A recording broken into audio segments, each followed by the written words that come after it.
Alors on dit pour le mois de Av, Mishéniaknas, Av, Memaratim Besimcha. On réduit la Simcha. Pour le mois d'Adar, qu'est-ce qu'on dit Mishéniaknas Adar, Marbim Besimcha. On multiplie la Simcha quand Adar il rentre et en Av, on l'a moindri. Quand est-ce qu'on grandit? On est obligé de grandir de la Simcha quand il n'y en a pas. Et quand est-ce qu'on est obligé de la moindrir? C'est quand il y en a.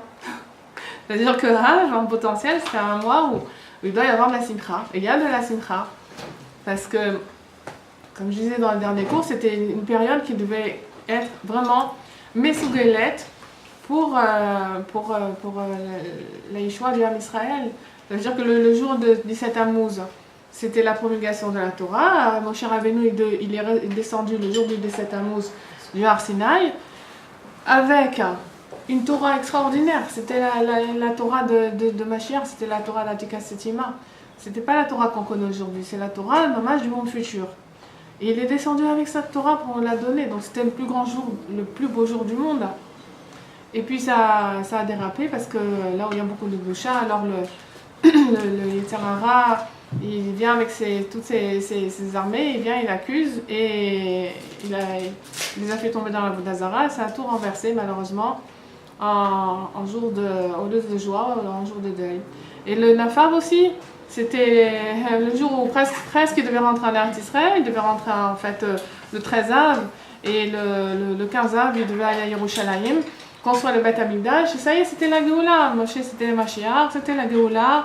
Il n'y aurait pas eu la galoute, il n'y aurait pas eu les tsarot, tout aurait été Baruch Hashem extraordinaire, magnifique. Donc et qu'est-ce qui s'est passé en fait? C'est que le 9 Av, où les Meraglim, où les explorateurs ils devaient revenir d'Eretz Israël avec de bonnes nouvelles, en disant regardez, maintenant on a été voir quelle terre extraordinaire qu'Akadosh Baruch Hu nous fait cadeau. Tout est magnifique, regardez ces beaux fruits, regardez ces grenades, regardez ces raisins, regardez la beauté d'Eretz Israël.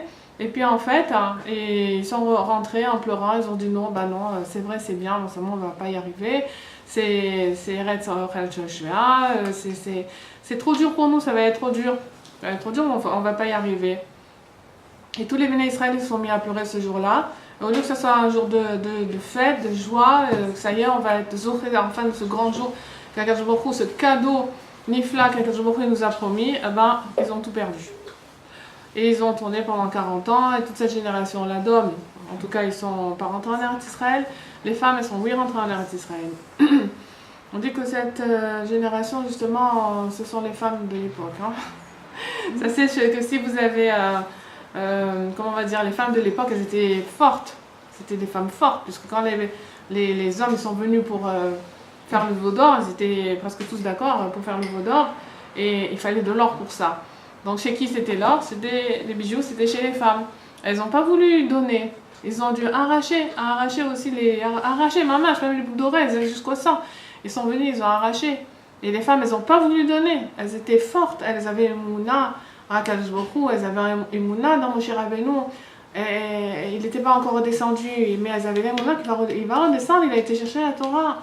Et il faut attendre, et ils n'ont pas... Et donc toute cette génération d'hommes sont... Et aussi on dit qu'eux aussi ils sont revenus. Donc c'est pour ça que c'est peut-être que c'est pas évident le Shalom Bayit de notre génération. Il y a beaucoup de problèmes de Shalom Bayit comme il n'y en a jamais eu dans le monde.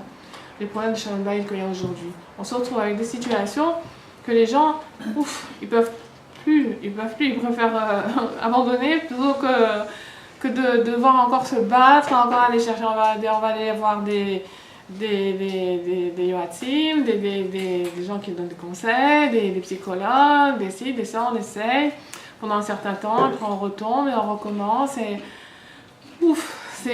c'est une génération, il n'y a jamais eu autant de séparation, autant de divorce, nous parce que les femmes elles sont fortes, ça c'est la vérité, c'est une génération de femmes fortes. Et les hommes ils sont comme ils sont, qu'Hachem ait pitié et qui les aident à... Non, excusez-moi, mais moi je vois beaucoup de femmes fortes qui sont bémettes dans la Emouna, dans le Kiyum Torah, et la Mitzvot, il y a des hommes, je ne dis pas, mais regardez aujourd'hui, toutes les femmes toutes les jeunes filles qui sont pas encore mariées, pour trouver un homme qui est prêt à prendre responsabilité. Elles me disent combien de fois, je rencontre plein, moi, des Parisiennes, et des Françaises, et même des Israéliens. C'est très difficile de rencontrer des jeunes hommes qui sont prêts à prendre une famille, qui sont sérieux, qui veulent prendre... je ne dis pas que c'est shalom, je ne critique pas, c'est vraiment pas de leur faute. Ils sont, malheureusement, c'est les problèmes de la galoute. C'est les problèmes de la galoute qui font qu'on n'a plus une adracha, on n'est pas guidé comme il faut, les hommes ne sont pas élevés comme il faut en tant qu'hommes, et les femmes, elles sont de leur teva, elles ont une aide quand même du ciel, puisqu'on dit Baruch Sanir Kirsono, merci Dieu tous les matins qu'il nous a fait selon sa volonté, on est selon sa volonté, selon le Ratzon Hashem. Tout ce qu'on cherche tout le temps, c'est de faire la Ratzon Hashem. Et nous, il nous a créé selon sa Ratzon, c'est magnifique. Tandis que les hommes, ils disent au maximum chez le Hasanisha. Ce que c'est, on ne sait pas, mais chez le Hasanisha. Je ne suis pas une femme. Qu'est-ce que je sais? Je ne sais pas encore. Mais je ne suis pas une femme. C'est pas un cours de pensée. Je ne sais pas pourquoi je parle de ça, mais je ne sais pas. Ne vous inquiétez pas, je suis très mariée, et puis les hommes, ils baisent Hashem. Ça va aller. Mais le rôle de la femme, il est très important. Dans notre génération, il est très important. On dit Bisrout, Hashim, Tzadkaniyot, Yavo Mashiach. Donc, on a un rôle qui est une grande responsabilité. On ne nous a pas fait cadeau cette force-là, c'est pour s'enorgueillir et puis postillonner sur les hommes en disant oh, t'as vu comment ils sont et tout ça, ils sont pas prêts à truc. Et nous, on est fidèles, nous, on est chazakot, nous, on est prêts à prendre tout le rôle de la famille et même de travailler, et ci et ça. Non, c'est que, voilà, Akadosh Baruch Hu nous a donné des forces, mais aussi, on ne donne pas des forces termes comme ça. On est obligé de nous servir de cette force-là pour aider le conjoint, le futur conjoint, à avancer dans la Torah. En fait, c'est ce que je dis aux jeunes filles quand on se rencontre là-bas à Oman et qu'elles sont pas encore mariées. Je dis comment vous voulez qu'il soit votre futur. Alors elles me sortent toutes, voilà, alors qu'il soit bon, qu'il soit shomer Torah Mitzvot, qu'il ait des bonnes midot, qu'il soit bien physiquement, évidemment si possible, qu'il soit gentil, qu'il soit généreux, qu'il soit... Je leur dis, bon, eh ben laissez tomber parce que ça n'existe pas. Ça n'existe pas. Attends, je finis. Non, mais je finis. Attends. Ça n'existe pas dans le sens où c'est vous qui allez le faire comme ça. Un homme, il n'est pas Milechatrela parfait, avec de la générosité, avec de la gentillesse, avec des bonnes midotes, avec... ça peut arriver. Ça peut arriver, Nahon, ça peut arriver. À l'Evaï, qu'il n'y ait que ça. Mais dans le monde tel qu'on le vit, Bémet, c'est la femme, ce qu'on voit, c'est que c'est la femme qui modèle son mari. Et c'est son but. Nasi Tezer Kenegdo, il a créé la femme pour être son aide en face de lui. Zachar Ezer, lo Zachar Kenegdo. S'il a du srout, elle est une aide en face de lui, et s'il n'est pas zoché, elle est une aide quand même, le Kenegdo, contre lui. C'est-à-dire même, des fois, elle est obligée d'être dans son sens, des fois, elle est obligée d'être à contre-sens pour l'aider. Mais c'est la femme qui va modeler son mari. C'est elle qui va, c'est comme l'enfant, elle va l'éduquer, elle va le modeler, elle va en faire de lui, et elle va en faire un rave, elle va en faire un tzaddik, elle va en faire un vrai Baal Tshuva, elle va lui modeler ses midot. Avec cette fille-là, je ne dis pas que ça va être une éducatrice. Avec son comportement, avec son intuition, avec ses midot, avec cette fille-là surtout, c'est elle qui va en faire ce qu'il va devenir. C'est tout. Des fois, on se dit, mais comment ça se fait, il est comme ci, il est comme ça, et tout ça, et je peux pas. Alors, regarde-toi, où est le problème en toi, qu'est-ce que tu peux arranger en toi pour que lui, il soit mieux. C'est-à-dire, c'est un travail, le mariage, c'est un travail, il n'y a pas de réussite sans travail. Sans travail, en général, c'est pas sur l'autre qu'il faut travailler, c'est sur soi. C'est sur soi, parce que c'est nous qui créons notre monde. Chacune, c'est nous qui créons notre monde. C'est pas qu'on vient et on est qui on est, non. Et on vit dans le milieu où on vit et on est influencé par... Non, c'est nous qui créons, avec nos marches à vote, avec qui on est, avec ce qu'on veut dans la vie. C'est nous qui faisons le monde qui nous entoure et qui faisons notre vie. Faut pas croire il faut pas se dire ouais, non, mais moi, si j'étais dans un endroit où il y aurait plus de Torah, où j'aurais des amis, où je serais dans une communauté, ou si j'aurais un travail, aussi, alors je réussirais. Non, c'est pas comme ça que ça marche. Là où tu es, c'est sûr que c'est bien.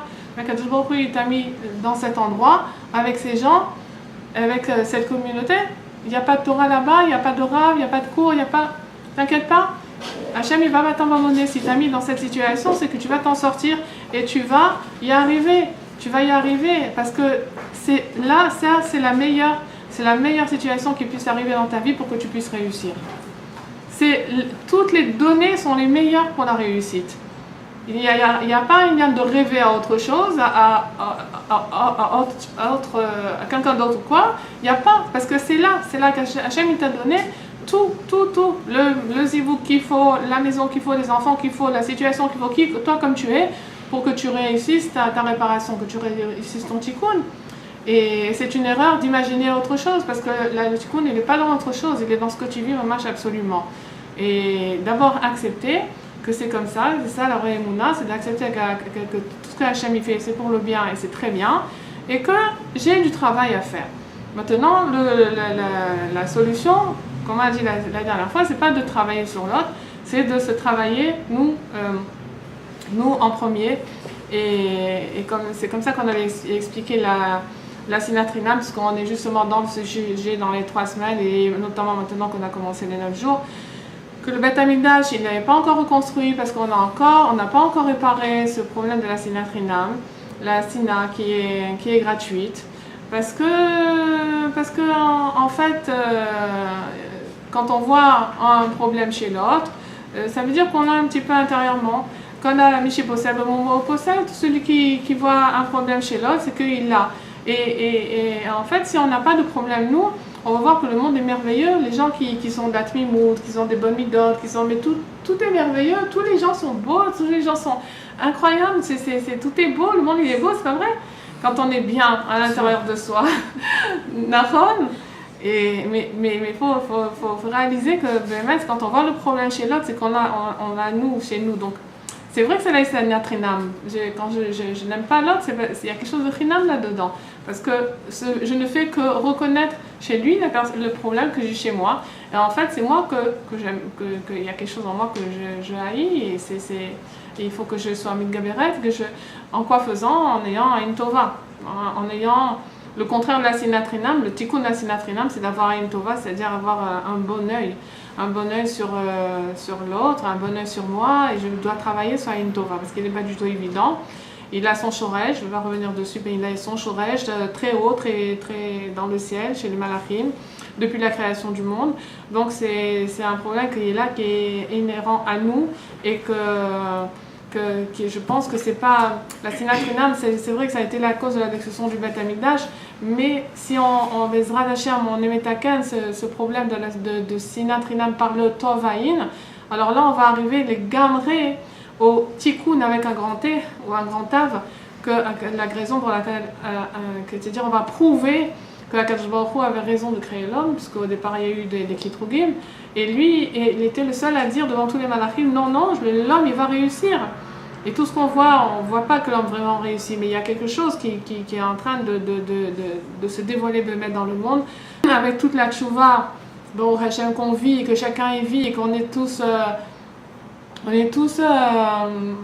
Kulam Chafetzim Leirat Shemera. Tout le monde désire craindre Akadosh Baruch Hu. On est dans une génération où on a tous soif, de Rouchaniyut, on a tous soif d'une chose, sans le réaliser vraiment peut-être, mais dans le fond de nous, on le sait, on le ressent, on a besoin de se rapprocher d'Akadosh Baruch Hu. On a besoin de s'attacher à lui, on a besoin de... C'est ça notre chiyut, et il est écrit que Veishlar tira va'aretz lo ra'av lechem velo tzava lemaim ela rak lishmoa et dvar Hashem. Akadosh Baruch Hu dit avec le Navi, je vais envoyer une famine dans le monde, pas la faim de pain ou pas la soif d'eau, rak lishmoa et dvar Hashem. D'entendre les paroles d'Akadosh Baruch Hu. On désire, on a une soif, on a une faim, mais c'est de la ra'av, c'est de la famine. On crève d'entendre les paroles d'Akadosh Baruch Hu, parce que c'est notre riyut, c'est ça notre vitalité. Le pain, l'eau, c'est quoi? c'est la vie. On ne peut pas vivre sans pain, sans nourriture, sans eau.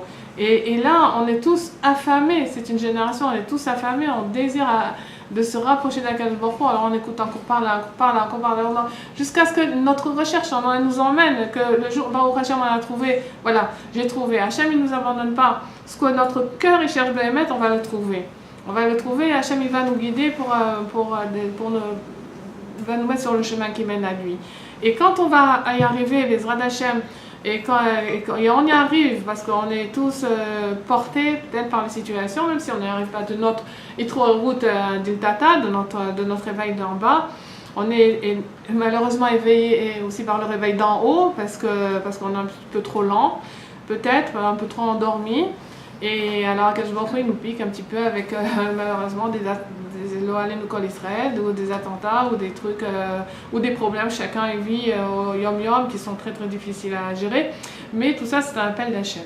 On a des problèmes par l'achat, on a des problèmes de chino, on a des problèmes de shalom bayit, tout le monde a des problèmes, ou même des problèmes nafshim, des problèmes de dépression, des problèmes.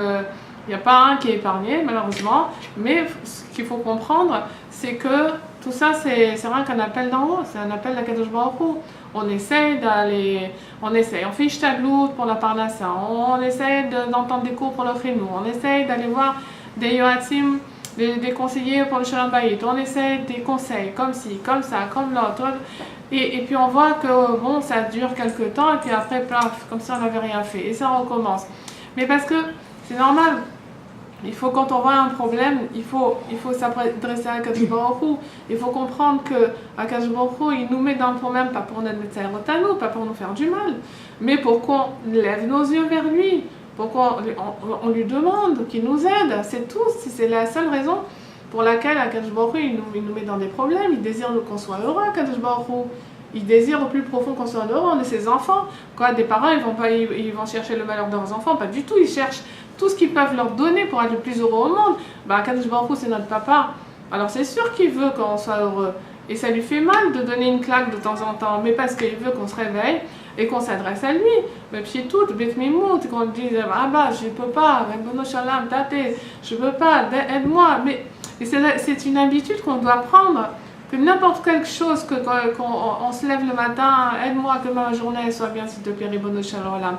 Je m'assois à manger, merci Ribono Shalom que tu m'as donné cette nourriture, que ça puisse me donner des forces pour te servir, que je sois en bonne santé, que pour cette journée. Je sors dans la rue, Ribono Shalom, sois Shomer Otanu, garde-nous, que tout se passe bien, que je puisse avoir réussite. Et il faut faire tout le temps un lien avec Akadosh Baruch Hu, parce que après on se sent tout le temps accompagné par la Shrina. La présence divine, elle est tout le temps avec nous. Et quand c'est comme ça, alors on prouve à la création, on prouve à tous ces accusateurs qui sont venus à la création de l'homme que Akadosh Baruch Hu, il aurait eu raison de créer l'homme, parce que c'est un challenge maintenant. Akadosh Baruch Hu, il veut absolument qu'on gagne. Il veut qu'on gagne parce qu'il a fait un pari avec les anges d'en haut que l'homme il va réussir. L'homme il va réussir. Il va être sadique. Et nous, au Hachem, il faut qu'on prouve qu'Akadosh Baruch Hu, il a eu raison de nous créer avec le résultat, comment il va être fier de nous, de qui on était, au Hachem qu'on a fait tchouva et qu'on veut s'arranger de mieux en mieux et qu'on a monté une maison Yehudia, Kshera, avec qu'on influence notre mari à étudier la Torah et nos enfants, et que notre maison qu'elle soit dans la cache-route la plus grande, et on prie pour ça, et on désire même se rapprocher d'Akadosh Baruch Hu. Donc ça sera une preuve, et attends, Akadosh Baruch Hu, combien il nous aime, combien il est fier de nous. Combien il est fier de nous quand on prouve qu'il a eu raison de nous créer. Et il attend que ça pour emmener la Géoula, que les retardataires ils arrivent, et que Bémet, quand on soit zoré parce qu'on est fatigué. C'est vrai, on doit travailler, mais un peu fatigué quoi. On espère qu'on aura Zirouz là dans l'accouchement, que le Machar il va sortir bientôt, parce que voilà, qu'on soit libéré. Alors on dit que la Shekhinah, la présence divine, la présence divine, elle ne réside que dans un cœur qui a de la joie. Et alors, comment ça se fait maintenant? On est dans une période déjà, on va dans une période encore pire. Les jours c'est encore pire, Tisha B'Av c'est encore pire. Comment on va avoir... Alors, il n'y a pas de Shrina. Pendant 3 semaines, il n'y a pas la Shrina. Il n'y a pas la présence divine. Pendant les 9 jours encore moins, et pendant Tisha B'Av encore moins. Alors il y a un truc qu'on n'a pas très bien compris. Si la shrina ne vient pas quand il y a de la tristesse, ça veut dire que ce n'est pas de la tristesse qu'il faut avoir. C'est clair, c'est net. Parce qu'au contraire, parce qu'on dit que la shrina, on la trouve pendant les 3 semaines. Quand on fait ses doigts ben Amitzarim, quand on veut trouver la shrina, on la trouve ben Amitzarim. Pendant les 3 semaines d'Afka. Ben Amitzarim, dans les creux du rocher, c'est la période où Mamash, c'est une période qui est Mesougelet, plus que toute l'année pour se rapprocher d'Akadosh Baruch Hu, pour faire régner Akadosh Baruch Hu. Donc il n'y a aucun rapport avec la tristesse du tout. Alors qu'est-ce que c'est, pourquoi tout ça? En fait, c'est pas du tout de la tristesse, c'est l'Ev Nishba, c'est se mettre à Kadosh Baruch Hu. Il a de la tristesse que le Beth Amidash n'est pas encore reconstruit. Il a de la tristesse de ça. C'est pour ça qu'on se lève à Chatzot Laïla et qu'on pleure. Sha'ag, Ishag Alavehu, Akadosh Baruch Hu, il hurle sur sa demeure, qu'elle n'est pas encore reconstruite. Akadosh Baruch Hu, il hurle de pleurs et nous on fait comme oh non, ça va quoi. Non, il désire tellement fort et nous on s'associe à lui, à Chatzot Laïla. Si on se lève à Chatzot Laïla, on s'associe à sa souffrance et ça la radoucit, c'est-à-dire ça le console quand on s'associe à sa souffrance. Et ces 3 semaines-là, c'est comme il dit Rabbi Nathan, le Rabbi Nathan, c'est lui l'élève principal de Rabbi Nachman, c'est grâce à lui qu'on a tous les écrits de Rabbi Nachman et qu'on est là aujourd'hui qu'on parle de ça, parce que sinon, même Rabbi Nachman, il a dit, il n'y aurait pas eu une page qui serait restée de lui si c'était pas Rabbi Nathan. Donc Rabbi Nathan, il a fait énormément de choses dans sa vie, et il a pris à cœur Mamash de faire connaître la philosophie de Rabbi Nachman, toute la Hashkafa et toute la Chassidout, parce que par amour pour le peuple d'Israël. Maintenant, ce Rabbi Nathan là, il était tout le temps en souffrance, de la galoute, du galoute Ashrina, du galoute du Ham Israël, de voir que les Bnei Israël sont tellement loin de Ribono Shel Olam. Et il y avait qu'un moment où il avait Mamash du Nachat, c'était quand? À Chatzot Laïla, à minuit, quand il faisait la prière de minuit, et à Tisha B'Av. Voilà, c'était le seul moment où il avait de la Minuchat Nefesh. Il avait la Nechama. Parce que, enfin, son cœur, il pouvait hurler de douleur. On le permettait enfin de hurler de douleur sur la galoute, à Shrina.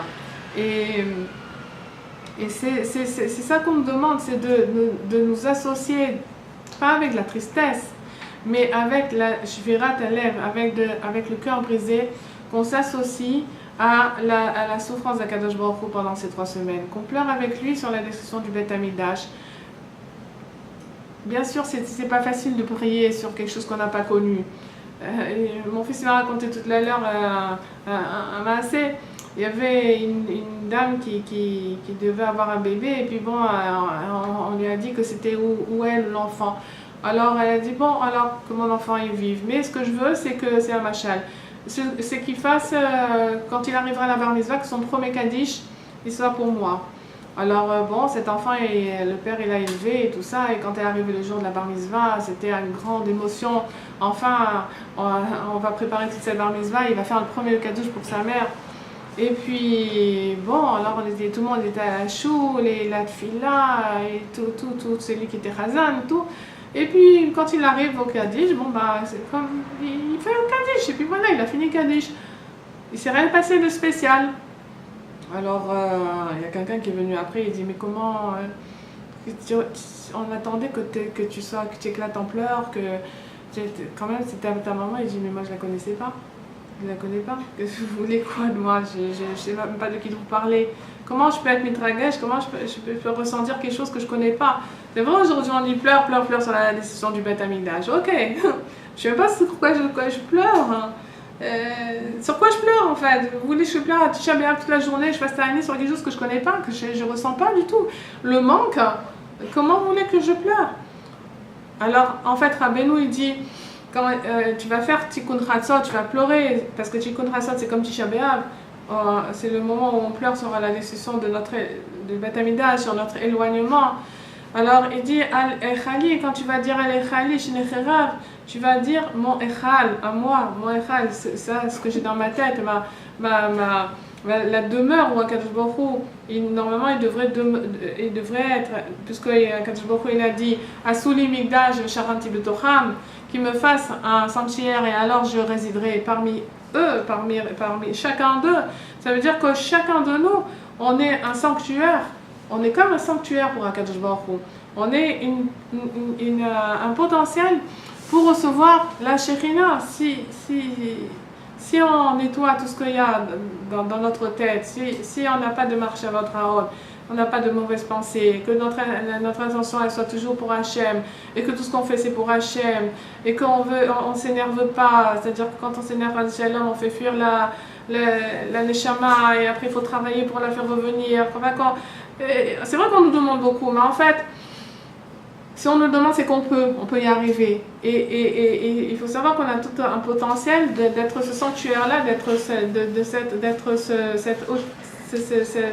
cette demeure pour Akadosh Baruch Hu. Akadosh Baruch Hu, il peut résider en nous. Il peut résider et il va résider. Maintenant, quand je pleure pas sur qu'un jour il y a eu un Beth Amikdash qui est parti. Je pleure sur moi.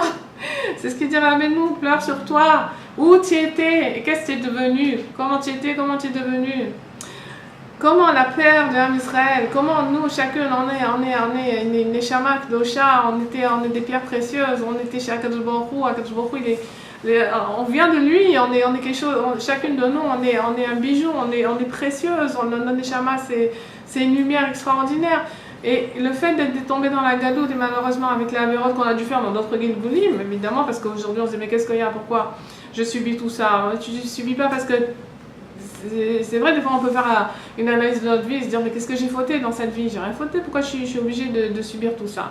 Parce qu'à un moment donné, oui, tu as fauté ou bien tu mets ta canne la faute de Chava mais moi je suis pas Chava, oui mais si tu aurais été à ta place, tu aurais fait comme elle.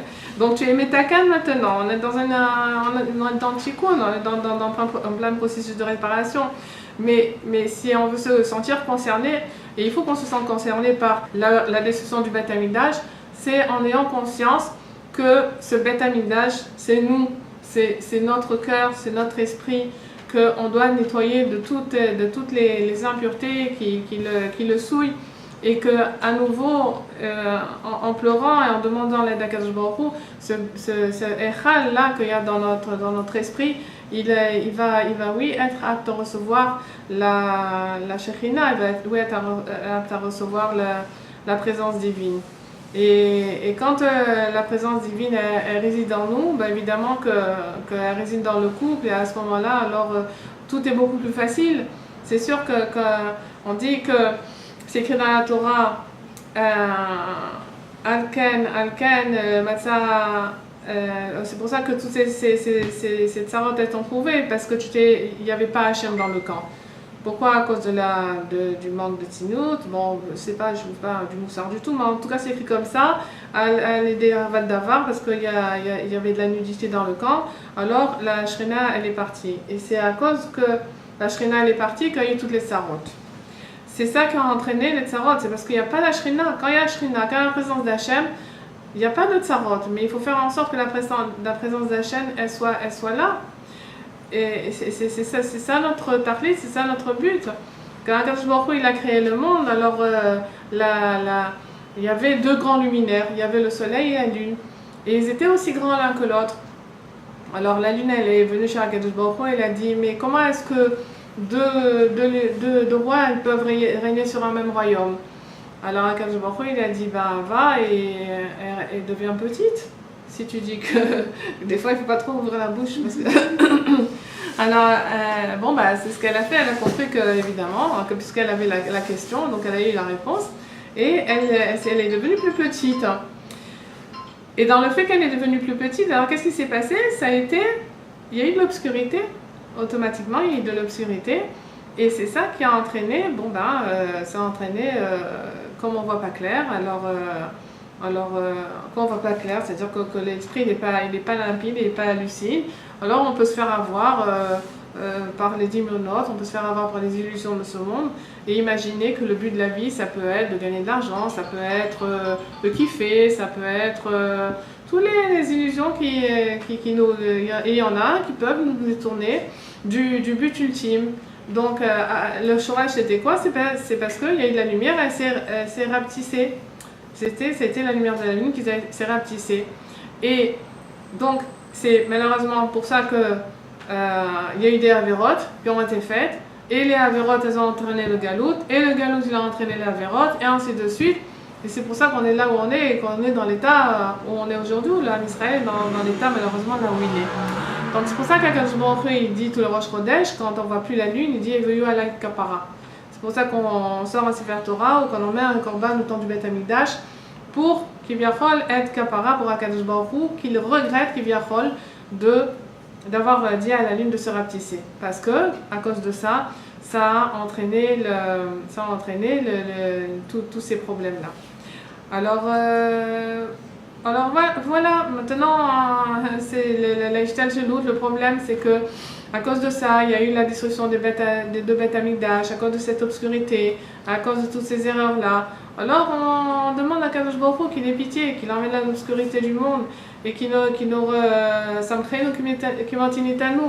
réjouisse autant qu'il nous a laissé dans la souffrance. Et que ce soit Mamash Bekarov Yamenu et qui ramène cette lumière dans le Beth Amikdash et qu'on voit clair à nouveau et qu'on retrouve cette clarté et qu'enfin on comprenne d'une manière très évidente et très claire quel est notre but dans le monde, parce que la souffrance la plus grande, comme dit Rabbi Nathan, c'est la souffrance du nefesh. C'est vrai qu'il y a des souffrances physiques, c'est vrai qu'il y a toutes sortes de souffrances, mais il dit la souffrance du nefesh, la souffrance intérieure, c'est la plus grande souffrance qui puisse exister. Quand une personne elle est en dépression, c'est la plus grande souffrance qui puisse exister. Quand elle est dans la solitude, dans l'amertume intérieure, c'est la souffrance la plus grande qui puisse exister au monde. Donc on demande qu'Akadosh Baruch Hu il ait pitié de nous et qu'il nous ramène de cette galoute de l'intérieur et on en a besoin du Beth Amikdash. Quand on réalise où il est le chômage du problème, où il est la racine du problème, et que on réalise que tout le problème il est parce que la présence divine elle n'est pas évidente, parce que la lumière elle n'est pas évidente, alors à ce moment-là elle n'est pas évidente dans le monde, elle n'est pas évidente en nous, on réalise à ce moment-là que tous nos problèmes ils viennent de là, du fait que la Shrina elle est cachée de nous, du fait que la présence divine elle est sombre en nous. Donc qu'on réalise avec ces 3 semaines de mettre qu'on pleure sur cette situation de galoute qui a fait que nous, chacun là où on est dans l'obscurité et que on pleure sur cet éloignement là de la Shrina et d'Akadosh Baruch Hu. La Shrina c'est la présence divine, Akadosh Baruch Hu c'est le côté féminin, Akadosh Baruch Hu c'est le côté masculin. On prie à ce qu'il y ait ce Yehoud là, Yehoud Kucham Rechu Shrinte. Et il est ça pour qu'il y ait vraiment le poil, que ça se passe vraiment, c'est de prier dans tout ce qu'on fait, dans tout ce qu'on entreprend, dans une bracha, dans une misva qu'on va faire, qu'on le dise, qu'on n'ait pas honte de le dire, les Shami Chukuchab Rechu Shrinte, que ce soit pour la réunification d'Akadosh Baruch Hu avec la Shrina. Rabbeinu il dit dans l'écouté Moharan que quand une personne elle a un problème, alors c'est Akadosh Baruch Hu qui montre à cette personne quel est le problème dont il souffre lui-même. On a un problème de Shalom Bayit, et bien il faut comprendre que le problème il est en haut, il n'est pas en bas. On a un problème de Parnassa, il faut comprendre que le problème il est en haut, il n'est pas en bas. On a un problème de santé, il faut comprendre que c'est en haut et pas en bas. Akadosh Baruch Hu, il faut connaître à chacun, si la personne a le mérite de réaliser, de le voir, il fait connaître à chacun la souffrance qu'il est en train de souffrir. Donc quand par exemple une personne a un problème de Shalom Bayit, il faut qu'elle comprenne qu'Akadosh Baruch Hu il lui dit je suis là, sache que moi j'ai un problème de Shalom Bayit. Ça veut dire que la Shrina elle est loin, il n'y a pas un Yehoud en haut.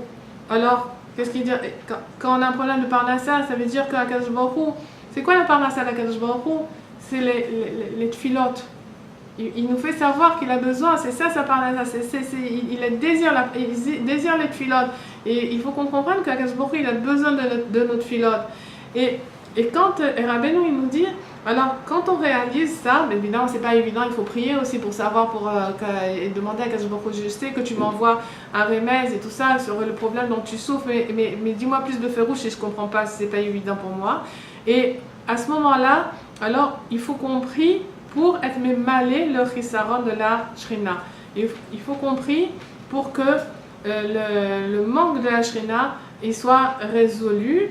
Et quand on prie, alors Akadosh Baruch Hu il est content et automatiquement il résout notre problème aussi. C'est-à-dire qu'à chaque fois qu'on voit qu'il y a un problème, il faut se dire c'est Hachem qui m'envoie un remède. C'est Hachem qui m'envoie un remède pour que je prie que le problème il se résout là-haut. Et automatiquement le problème il se résoudra en bas. Bien sûr, il faut que la kavana elle soit absolument pure. C'est-à-dire il ne faut pas se dire ah bon, j'ai compris comment ça marche, pour que ça soit comme pour que moi j'ai pas de problème, alors je vais prier pour là-haut. Non, comment tu peux savoir c'est quoi le problème là-haut? Alors par exemple, si je te dis si c'est Shalom Bayit, ça c'est tu dois te mettre. Alors ça il faut le savoir évidemment, j'ai pas inventé, je l'ai lu. Ouais, je l'ai étudié. Donc c'est vrai qu'une des solutions c'est d'étudier, de savoir à quoi ça correspond. Que Rabbeinu il parle certainement de tous les problèmes, à quoi ça correspond. Et si je ne sais pas, et si je ne comprends pas où les problèmes, je dis voilà, j'ai mal, physiquement, j'ai mal au ventre, j'ai mal aux pieds, dis-moi qu'est-ce que ça veut dire? Je sais pas, moi je suis pas prophète. Donc toi seul tu sais, mais il faut lui faire comprendre que toi tu as compris qu'il t'envoie un remède, tu comprends? Et comme on a vu que en fait, quand est-ce que les Béné Israël ils ont été exilés? Quand est-ce que le Beth Amikdash a été exilé? Quand les Béné Israël ils ont plus voulu voir les Remadim. Tu vois, par exemple, ça, ce que je dis maintenant, qui dit Rabbeinu, le Briout, il dit que la personne elle doit réfléchir sur sa souffrance. Et bien, du temps du Beth Amikdash, il ne voulait plus réfléchir sur ça. Quand la personne elle se bouche le cœur, tu peux lui parler l'oyazor. C'est-à-dire, elle est plus branchée, donc elle fait n'importe quoi. Et à l'époque du Beth Amikdash, il ne voulait plus entendre les Remadim. Il ne voulait plus entendre comment Akadosh Baruch Hu leur parle. Quand il commençait à faire des bêtises, évidemment, les premiers temps, les premiers Beth Amikdash c'était à cause des 3 avérotes principales. Le deuxième, c'était à cause de Sinat Chinam. Il devait avoir des problèmes entre chaque... le problème dans le travail, le problème de ce que je sais qui provoquait cette Sinat Chinam. Alors Akadosh Baruch Hu, il est réveillé d'une manière ou d'une autre avec des nisyonotes. Et au lieu de se poser la question pourquoi il y avait ces nisyonotes, qu'est-ce que Akadosh Baruch Hu il essaie de nous dire avec ça, sur quoi on doit faire tchouva. Et à l'époque ils avaient, oui, le roi HaKodesh, ils n'étaient pas comme nous aujourd'hui, qu'on est complètement satoum. On est opaque complètement. Eux, ils avaient, c'était des gens qui avaient une madrega, ils n'avaient même pas besoin du sidon pour prier. C'est vrai qu'après, je sais pas, c'était pendant qu'il y avait, à la fin du deuxième Beth Amikdash ou après, c'est là que l'Anshei Knesset Agdola, ils ont institué la prière faite dans les Sidourim. Parce qu'auparavant, il n'y avait personne tout le monde priait, tout le monde savait prier. Berchlad, il n'y avait pas une personne qui ne savait pas prier. Nous aujourd'hui on ne sait pas prier, on dit au maximum Ribono Shalom, aide-moi, Ribono Shalom, merci. Mais tu as vu le Sidour comment il est?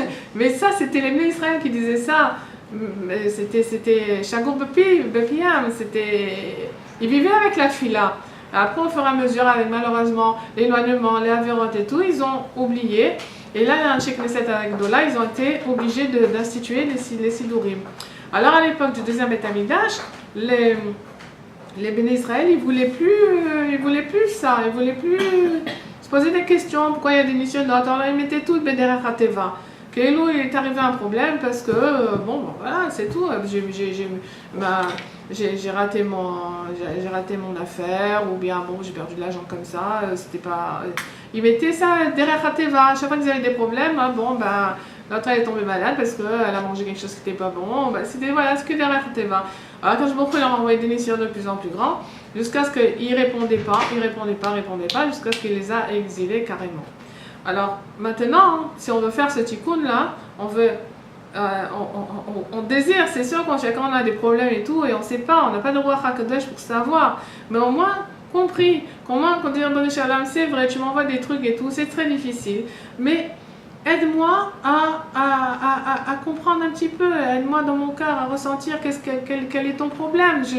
Je voudrais, je compatis, je voudrais que vraiment tu sois content de nous et tout, mais je ne sais pas quoi faire. Alors qu'est-ce que c'est la solution? C'est de faire un petit peu plus, de prendre sur nous quelque chose. Chaque jour, je ne dis pas aller au lame, mais faire un pas en plus chaque jour, faire une fila en plus, faire un recette en plus, et dire voilà, avec ce massé, avec cette file-là, avec je te montre, comme si je faisais tchouva, comme si j'avais compris ce que tu voulais me dire. Et à ce moment-là, bon, ben voilà, c'est déjà un pas vers la Géoula, c'est un pas vers la compréhension, c'est un pas vers la clarté. Et en tout cas, ce qu'il faut comprendre, c'est que voilà, cette période, elle est là, pas pour la tristesse, mais pour ressentir que nos problèmes aujourd'hui, leur racine, elle vient de cette obscurité-là. Cette obscurité qui a entraîné évidemment la création du monde et dont on subit les conséquences aujourd'hui, jusqu'à aujourd'hui encore. Et que c'est pour ça qu'on n'a pas cette clarté-là dont on n'a même pas conscience, mais qui doit nous éclairer et qui se concrétise dans la manifestation de la présence divine dans le Beth Amidash, dans le sanctuaire. Et si on était zoré, les Hashem Kara, on va être zoré de ressentir, de voir cette présence divine, alors à ce moment-là, tout sera évident. Ça veut dire que tout, non seulement il n'y aura plus de nissionnat, parce que le nisayon il vient à cause que la personne n'a pas de conscience, donc elle ne comprend pas pourquoi elle a son nisayon, son épreuve, et aussi il n'y aura plus de sinatrinam, parce que on comprendra aussi que c'est pas que, par exemple, mon fils il m'a raconté une petite histoire tout à l'heure, il y avait un endroit où il y avait un bonhomme, il était assis, c'était dans la campagne. Et puis à un moment, il y avait une fontaine, donc les gens ils venaient s'abreuver à cette fontaine. Alors il était là, il attendait quelqu'un. Dès qu'il il y a une personne qui vient, un riche comme ça, et il se penche pour boire et son porte-monnaie il tombe. Alors et il finit de boire, il s'en va, il s'est pas rendu compte que son porte-monnaie était tombé. Bon, lui il voit ça, il prend pas. Vient une autre personne qui vient boire. Alors il boit, se penche et tout ça, et puis il voit le porte-monnaie, il voit plein d'argent dedans, il est très content, il prend le porte-monnaie et il s'en va. Une troisième personne arrive, c'était un pauvre. Alors le pauvre aussi, il boit, et puis il se met dans un coin, il avait une petite pita, il se met à manger sa pita. Et entre-temps, il y a le premier qui revient, le riche, et il tombe sur le pauvre, et il dit « Donne-moi mon porte-monnaie ». Il dit, mais je n'ai pas de porte-monnaie, moi. Il dit, oui, tu m'as pris mon porte-monnaie, je suis sûre, donne-moi. Il commence à le rouer de coups. Blanc. Mais il dit, pas de porte-monnaie. Et il le roue de coups, et il voit qu'il ne peut rien faire, et il s'en va. Alors le bonhomme, il n'a pas compris, mais celui qui a vu ça, c'est incompréhensible. C'est incompréhensible, qu'est-ce qui s'est passé là? Et il a été voir son rave, et son rave lui a expliqué. Il dit, tu sais quoi, ce pauvre-là, dans un ancien Gilgoul, c'était un Dayan. Et les deux, le premier et le deuxième, le premier qui a perdu le porte-monnaie et le deuxième qui est venu qui a ramassé le porte-monnaie, c'était deux personnes qui sont venues en Beddin. Un avait perdu une certaine somme et l'autre, enfin, ils avaient fait une iska ensemble. Et puis le Dayan, il a fait un mauvais mishpat, il a fait un mauvais jugement. Il a obligé l'autre à payer alors qu'il n'était pas du tout obligé de payer. Donc ils sont morts, tout ça, mais donc c'était injuste.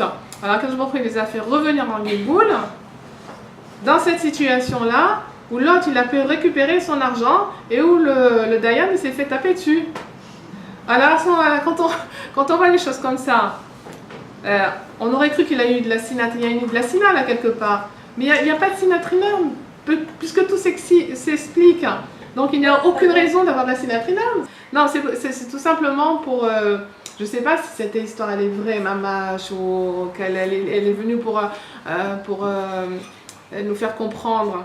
Tu vois, c'est un machal, des chachamim ou quoi, pour nous faire comprendre qu'il n'y a aucune raison d'avoir de la sinatrinam. Nous-mêmes, on a eu un problème il y a quelques années. C'est un problème qui date de 14 ans.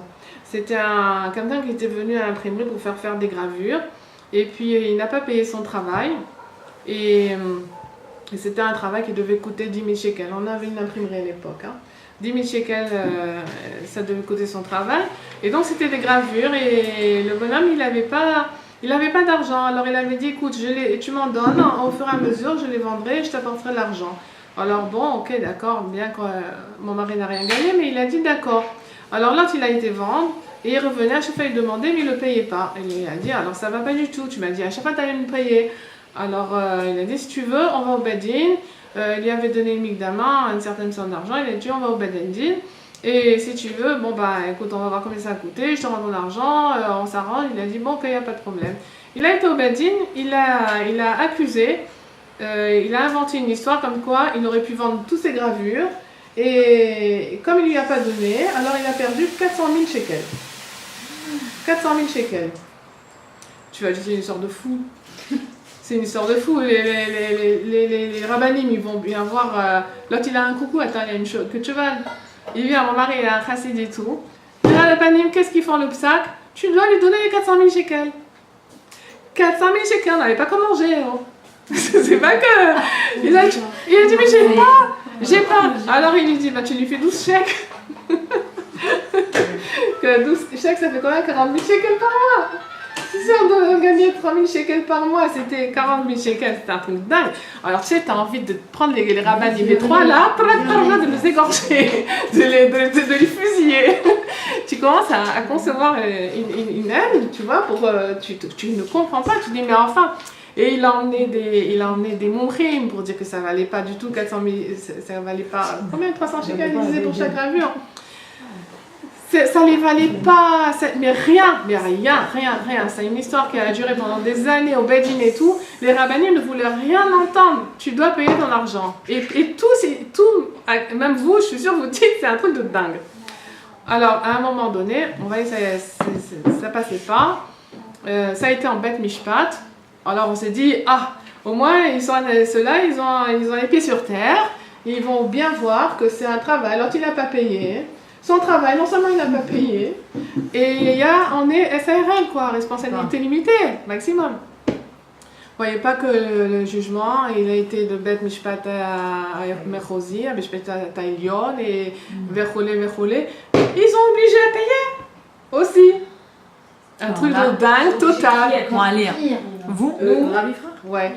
Ils ont obligé. Sans aucune logique. Maman, aucune logique. Alors, mon fils a appelé Rabbi David, Abou Hatzira. Qu'est-ce qu'il a dit? Il doit payer. Oh là là. Il doit payer. Il doit payer. Alors, quand tu entends ça, tu dis, bon, des gens comme Rabbi David, c'est des gens qui voient plus loin que nous. Donc, il y a un moment donné où il faut arrêter. Et il n'y a aucune raison d'avoir des sinatrinam. C'est des comptes qu'on se rend.